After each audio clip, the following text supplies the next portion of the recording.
एक बार एक किसान परमात्मा से बड़ा नाराज हो गया। कभी बाढ़ आ जाए, कभी सूखा पड़ जाए, कभी धूप बहुत तेज हो जाए तो कभी ओले पड़ जाए।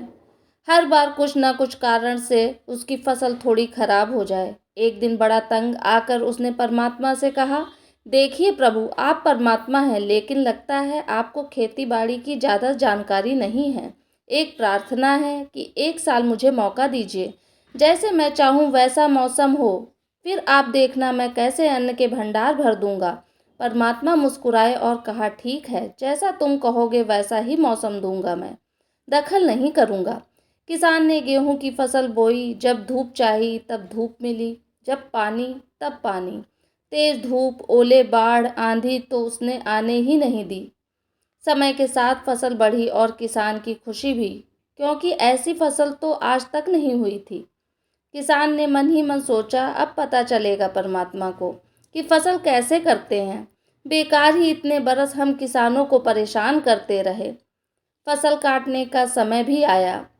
किसान बड़े गर्व से फसल काटने गया, लेकिन जैसे ही फसल काटने लगा, एकदम से छाती पर हाथ रखकर बैठ गया।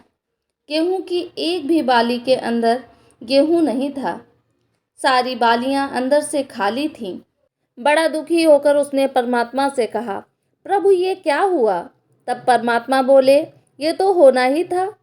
तुमने पौधों को संघर्ष का जरा सा भी मौका नहीं दिया। न तेज धूप में उनको तपने दिया, न आंधी ओलों से जूझने दिया। उनको किसी प्रकार की चुनौती का एहसास जरा भी नहीं होने दिया। इसीलिए सब पौधे खोखले रह गए।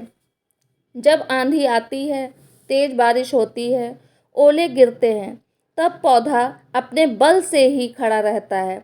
वो अपना अस्तित्व बचाने का संघर्ष करता है, और इस संघर्ष से जो बल पैदा होता है वो ही उसे शक्ति देता है, ऊर्जा देता है, उसकी जीवटता को उभारता है।